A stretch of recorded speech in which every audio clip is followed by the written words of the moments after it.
Hey, how's it going? I'm on vacation. I'm in a tropical setting. I'm not in my typical kitchen, but given the fact that I'm at the beach, I thought that I would make something that's a bit tropical. I decided I'm gonna make a gluten-free and vegan pineapple coconut cupcakes. It's so easy to make. You can put it together in no time, and they're pretty delicious. Let's get started. So to a small bowl, I'm going to add 1½ cups of all-purpose gluten-free flour that contains xanthan gum. I'm using Measure for Measure by King Arthur. Then I'm adding 1½ teaspoons of baking powder. Then 1/2 teaspoon of baking soda, 1/4 teaspoon of salt, and 1/2 cup of cane sugar. So I'm going to whisk all of these dry ingredients together, and then when I'm done, I'm going to set them aside, and I'm going to work on the wet ingredients in a separate bowl. So this should be well mixed, and I'll put this aside, and then I'll work on the wet ingredients. So for the wet ingredients, I'm going to take this fairly ripe banana, and I'm going to mash it into this bowl, and that's going to be part of the wet ingredients for the cupcakes.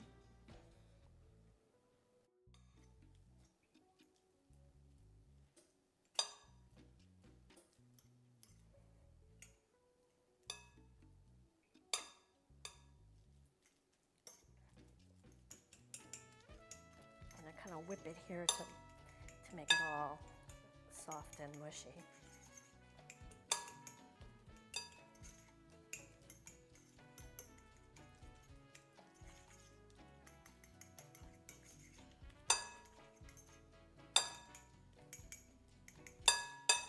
So to this, I'm going to add 1/2 cup of melted coconut oil. And when I say 1/2 cup, that's 1/2 cup measured as it is as a liquid. And what I did is I melted some coconut oil in the oven, in the microwave, and then I allowed it to come to room temperature, but I'm gonna add it now to the banana and mix that in.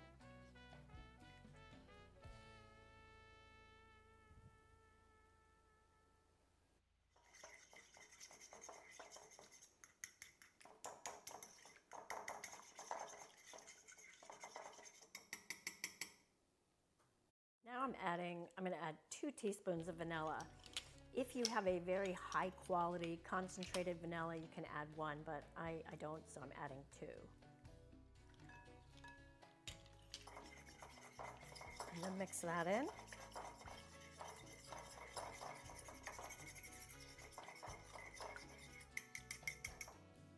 So next I'm adding coconut milk, and what I did is I took a can of full fat coconut milk and I put it into a separate bowl, and I whisked together the fat solids and the water such that I have a full creamy coconut milk. So I measured 1/2 cup of the coconut milk, and I'm going to add that to the rest of the liquid ingredients. I'll whisk everything together.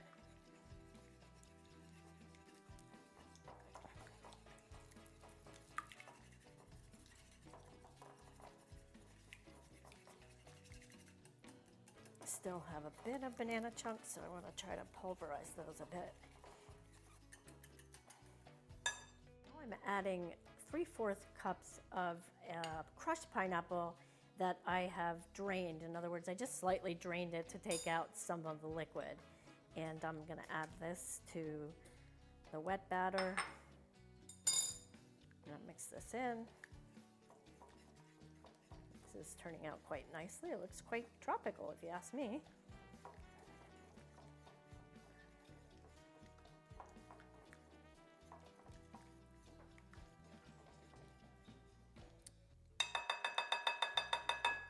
So I'm going to start by adding half of the dry ingredients to the wet ingredients. And then I will stir this half in, and then after that, I'll stir in the remaining half.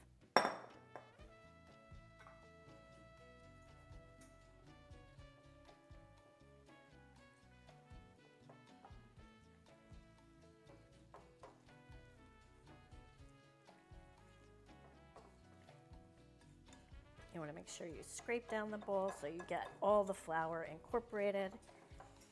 I do have a hand mixer, but I think I'm just going to hand mix this by my own hand as opposed to the handheld mixer. I do love my stand mixer at home. Okay, so now I'm going to add the remaining dry ingredients and mix those in.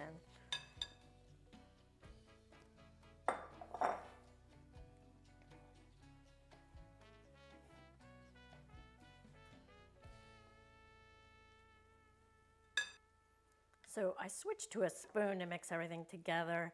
I'm improvising here since I'm not in my own kitchen. And I don't have my tripod for my camera equipment. I'm holding the camera and I'm mixing everything with my other hand. So, but anyway, this came together. It's slightly moist. I did add a little bit more coconut milk to add a little bit more moisture. So I may suggest a bit more than 1/2 cup of the coconut milk. I have a cupcake tray here and I've lined that tray with cupcake papers, and I'm going to fill all of these, and I recommend that you fill them only 1/2 way full or at the most 3/4 of the way full so that the cupcakes can rise. Okay, I lied. I filled them probably definitely 3/4 cup full. I mean 3/4 of the way full.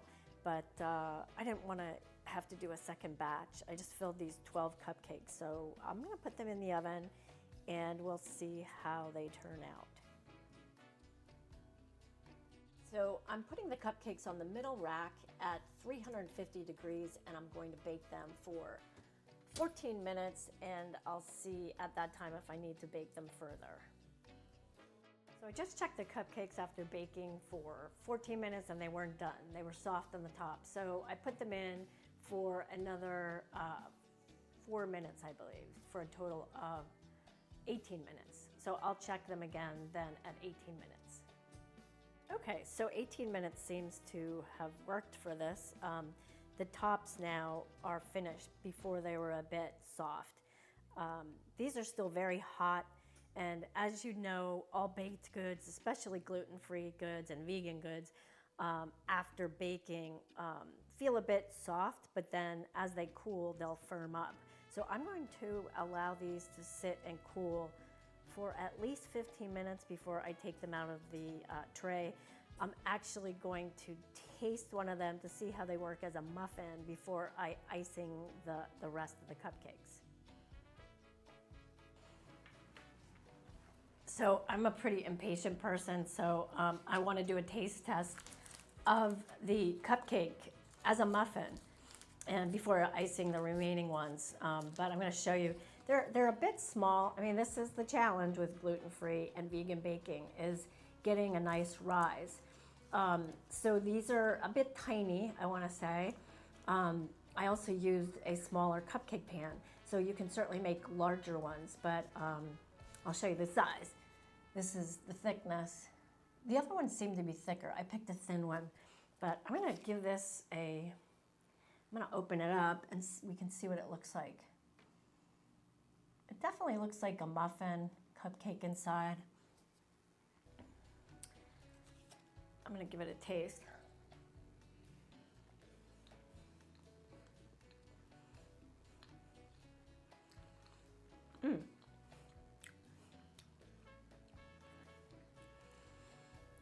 I taste more coconut than I do pineapple. I also taste banana. But it's delicious. And I do have flakes of pineapple inside, I can see. And the banana. So I'm gonna finish eating this and then I'm gonna go icing the remaining cupcakes. Okay, I'm gonna make the icing for the cupcakes, and to do this, I start with 1.5 cups of softened vegan butter. I'm using Miyoko's salted. Because it's salted, I'm not adding any additional salt. If you use unsalted, you may want to add about 1/4 teaspoon of salt. And then in addition to that, I'm going to add 5 cups of confectioner's sugar to the butter. But I'm gonna first start beating this butter and creaming it so it whips up nice and fluffy. Okay, I have not used a hand mixer in a long time. I'm used to my stand mixer, but this is working. It's creaming the butter, it's just clumping it together. I have to get it out of the beater attachments.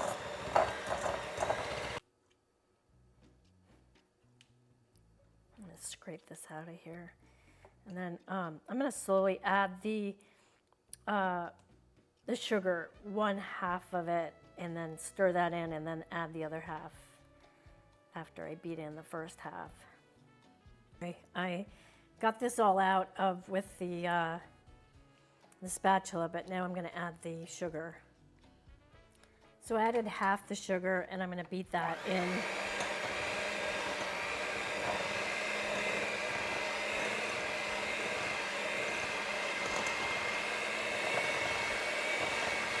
To add some moisture, I'm going to add about 2 tablespoons worth of coconut milk.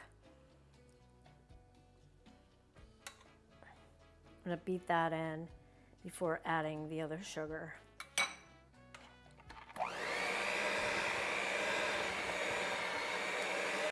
Okay, I added the other sugar, and I'm going to add 2 more tablespoons of coconut milk. 1,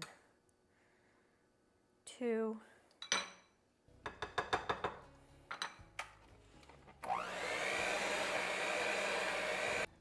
It's getting quite thick.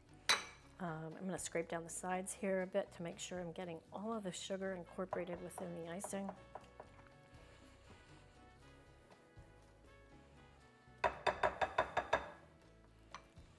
Blend it up again.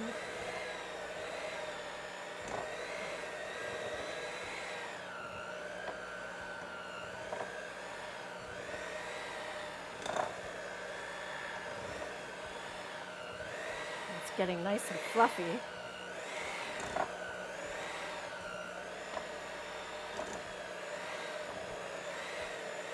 Okay, I'm finished beating the icing. It came out nice and fluffy. I don't want it too thin, so I stopped at adding 2 tablespoons of the coconut milk. It depends on how much sugar you add. Like I said, I added 5 cups, and it seemed that 4 tablespoons of the coconut milk was enough to allow this to come to a nice texture. So I'm going to icing the cupcakes now, and I'll show you what they look like then.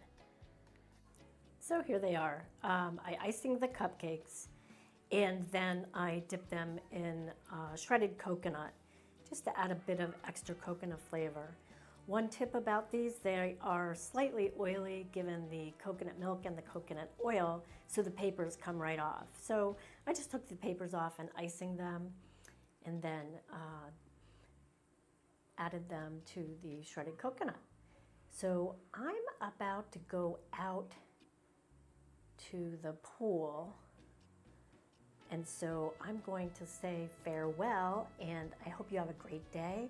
Let me know if you try these cupcakes, and also let me know if you have any particular recipe that you like converted to a gluten-free and vegan recipe, particularly if it's a tricky baked good, and I'll see if I can give that a shot at giving you a potential recipe and video.